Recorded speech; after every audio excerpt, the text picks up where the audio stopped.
नमस्ते दोस्तों। आज हम बात करेंगे हाई AQI डेज में हम अपने माइंड और बॉडी को कैसे प्रोटेक्ट कर सकते हैं। हवा में पोल्यूशन की वजह से सिर्फ फेफड़े ही नहीं, मूड, एनर्जी और स्लीप भी प्रभावित होते हैं। तो चलिए समझते हैं प्रैक्टिकल तरीके जिन्हें आप आसानी से डेली लाइफ में इम्प्लीमेंट कर सकते हैं। इस चर्चा में हमारे साथ हैं doctor Ashitabh Tiwari, consultant psychiatrist at BLK Max hospital, New Delhi. Welcome sir.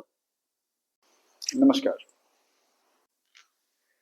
AQI यानी एयर क्वालिटी इंडेक्स बताता है कि हवा कितनी क्लीन या पोल्यूटेड है। हाई AQI में जब ये 200, 300 या उससे ज्यादा हो जाता है तो हवा में PM2.5 और PM10 जैसे छोटे पार्टिकल्स बहुत बढ़ जाते हैं। ये पार्टिकल्स सीधे लंग्स तक पहुंचते हैं और थ्रोट इरिटेशन, कफ, बर्निंग आईज और ब्रीदिंग डिफिकल्टी जैसे सिम्टम्स हेल्दी लोग भी एक्सपीरियंस करते हैं। प्री एग्जिस्टिंग कंडीशंस वाले पेशेंट्स जैसे एज्मा, COPD, हार्ट डिजीज के पेशेंट्स में ये लक्षण और ज्यादा गंभीर हो सकते हैं। डॉक्टर साहब, अभी दिल्ली में AQI बहुत ज्यादा है। लोग सिर्फ इन फिजिकल सिम्टम्स के बारे में बातें करते हैं। क्या पोल्यूशन का असर मेंटल हेल्थ पर भी पड़ता है? बिल्कुल। एयर पॉल्यूशन सिर्फ बॉडी को नहीं, माइंड को भी अफेक्ट करता है। रिसर्च बताती है कि जब एक्यूआई हाई होता है तो ब्रेन में इन्फ्लेमेशन बढ़ती है और स्ट्रेस हार्मोन जैसे कॉर्टिसोल ज़्यादा रिलीज होते हैं। इससे इरिटेबिलिटी, एंजाइटी, स्लीप डिस्टर्बेंस और लो मूड कॉमन सिम्टम्स हैं इनके, स्पेशली उन लोगों में जिन्हें पहले से एंजाइटी या डिप्रेशन है। तो इसका मतलब पोल्यूटेड हवा सिर्फ लंग्स नहीं बल्कि हमारे इमोशनल बैलेंस को भी डिस्टर्ब करती है। बिल्कुल। जब हम दिन भर थकान, ब्रीदिंग इश्यूज या हेडेक फील करते हैं तो इनडायरेक्टली माइंड भी इरिटेट होता है।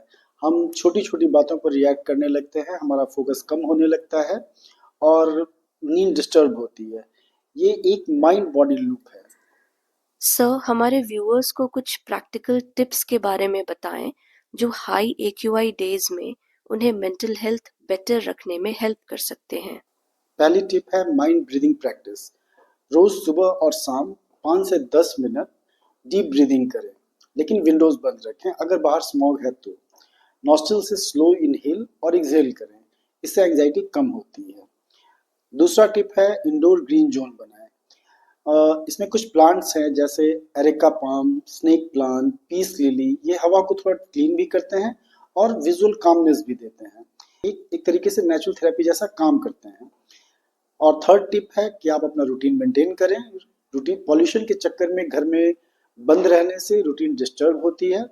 So just try to maintain same sleep wake cycle और light physical activities like yoga, stretching exercise, ये आप कर सकते हैं।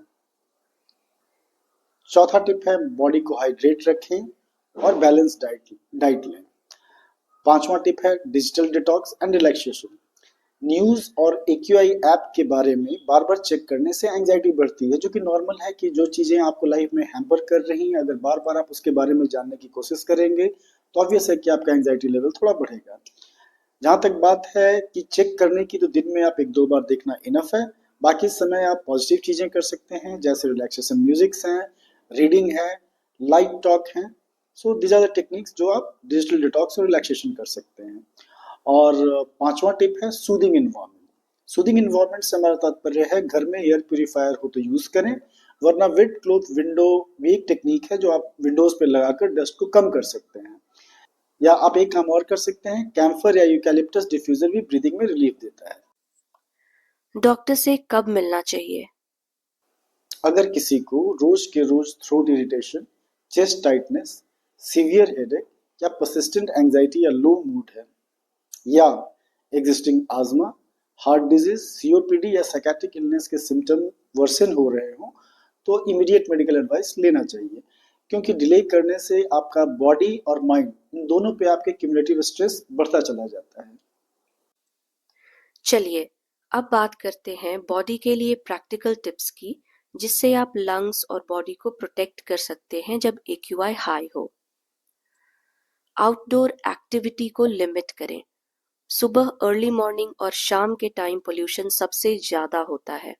इस टाइम पर मॉर्निंग वॉक अवॉइड करें, उसके बदले इंडोर स्ट्रेचिंग या लाइट योगा करें। बाहर निकलना अगर ज़रूरी हो तो N95 या K95 मास्क का यूज़ करें। क्लॉथ मास्क या सर्जिकल मास्क इतना प्रोटेक्ट नहीं करते। मास्क टाइट फिटिंग होना चाहिए और नोज को प्रॉपरली कवर करें। रोज एक बार प्लेन स्टीम ले सकते हैं। ये थ्रोट और नेजल पैसेज के इरिटेंट्स को क्लीन करता है। आप नेजल सलाइन रिंस भी यूज कर सकते हैं। ये पॉल्यूटेंट्स निकालने में मदद करता है और इरिटेशन कम करता है। अपनी डाइट में फ्रूट्स, वेजिटेबल्स, दाल्स और नट्स को इंक्लूड करें। विटामिन सी वाले फ्रूट्स जैसे आंवला, ऑरेंजेस, पपाया बॉडी को ऑक्सीडेटिव स्ट्रेस से प्रोटेक्ट करते हैं। जंक फूड और फ्राइड आइटम्स को अवॉइड करें, ये इन्फ्लेमेशन बढ़ाते हैं।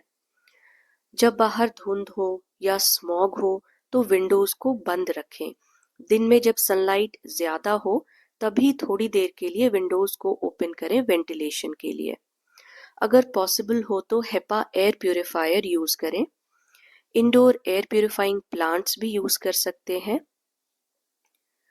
पानी और वार्म फ्लूइड्स पीते रहिए, ये टॉक्सिन्स को फ्लश करने में मदद करता है।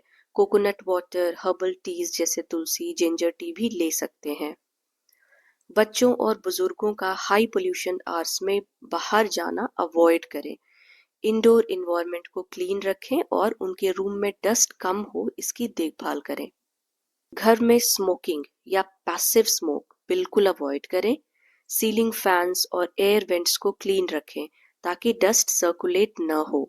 अगर आंखों में जलन हो तो ल्यूब्रिकेटिंग आई ड्रॉप्स यूज कर सकते हैं। बाहर जाना पड़े तो छोटी ड्यूरेशन में ब्रेक्स लेते रहें। तो दोस्तों, हाई AQI में बॉडी और माइंड दोनों का केयर जरूरी है। थोड़ी सी अवेयरनेस और कुछ सिंपल स्टेप्स आपको और आपकी फैमिली को पोल्यूशन के इम्पैक्ट से बचा सकते हैं। अपना ख्याल रखिए, माइंडफुल रहिए और अगर सिम्टम्स ज़्यादा हो तो बिना किसी देर के डॉक्टर से मिलिए। धन्यवाद। Thank you. कैवल्या क्लिनिक के थ्रू हम आपको याद दिलाना चाहते हैं, हेल्दी माइंड और हेल्दी बॉडी दोनों एक साथ चलते हैं।